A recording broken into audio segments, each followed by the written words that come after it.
Cognitive bias affects people whether it's investing or how they work at home or their spending or how they interact with their coworkers at their job. It's basically these unconscious nudges or principles or things that make us make poor decisions, irrational decisions. The hope is that when we start to understand human nature, understand cognitive biases, we can then create systems so that we end up at better decisions.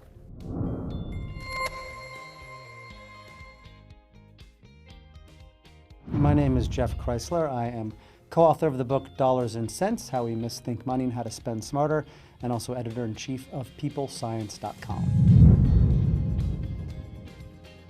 It's the idea that when we have an opinion, we filter all new information so as to reinforce that opinion. So if we've chosen a stock to invest in and we really believe it, if we see information that confirms our belief in it, we'll say, oh, that's great, we'll take that information. But if we see some information that says maybe it was a bad choice, we reject that. Right? We just sort of build on our own case. Loss aversion is another cognitive bias that affects investors, whether they're beginning investing or they're seasoned pros. And what loss aversion is this basic idea that we feel losses much more strongly than the equivalent gains. So if you lose $10, that pain is only made up by winning $20. So when our stock is starting to fall or our investment portfolio is going down, suddenly we panic and we see that loss coming, and so we'll react more quickly than we should, and we'll react irrationally. We'll try to stop the loss, whereas if it was going the other way, we saw gains, we wouldn't act in an equal way to sort of compound the gains. One of the most common is something that's called recency bias or availability bias. Just the idea that the most sort of recent news or information impacts our decision. Whether this is specific to a certain stock, or you heard something's going on with it, or they've released certain earnings, or just trends in the market. Another bias that happens all the time is just this general sense of overconfidence. Right? If you poll people, 9 out of 10 people believe that they are better than average drivers. Now, mathematically, that's not possible. Our average is 5 out of 10. But people just believe they're better than the average at everything. And this impacts us with investing because we'll just believe that we're right. Once we decide something, we won't be open to other information, we won't be open to change, and we get stuck in our ways, and this leaves us closed off, and we tend to miss opportunities because we're overconfident. Another big cognitive bias that affects investing is herding. Or we may have more popularly heard of the idea as FOMO, like fear of missing out.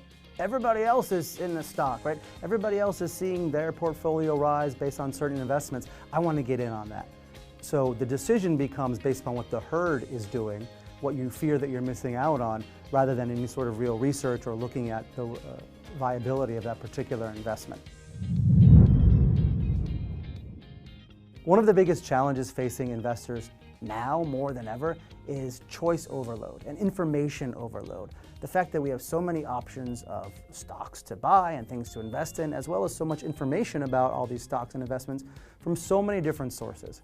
And when we have so many choices and so much information, it can just become overwhelming and almost crippling. And no matter what we decide to do, we feel like we've made the wrong decision because we see so many other options. And this affects investors, again, whether they're professional or just beginning.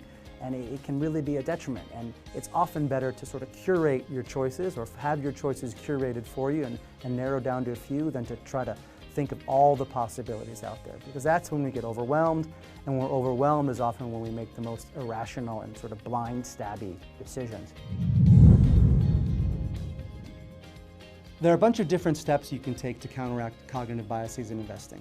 One is to just try to think long-term. Look at long-term trends, not the daily movement of any particular stock or investment. It's like if you're losing weight. Right? If you step on the scale one morning, you're going to be up 2 pounds. The next morning, maybe down 2 pounds. Things just fluctuate. Don't look at the up and down daily. You'll fall for loss aversion. You'll fall for overconfidence and confirmation bias. Instead, look at the long-term trends, whether that's a couple months, a couple years, however long it may be. That's what you should base your decisions on. Play devil's advocate with yourself, right? You think you're making a good choice, stop and ask yourself, well, what if I'm wrong? Think about what the worst thing that could happen would be and see if that provides new information to counteract the basis of your decision. Similarly, if it's not just by yourself, you could use a buddy system. If you speak with someone, and I would advise not like a spouse or a partner, someone who's disinterested, but if you speak with someone and have to explain your decisions, you'll start to see your own patterns and see which decisions you made in an emotional state and which one in a more rational one.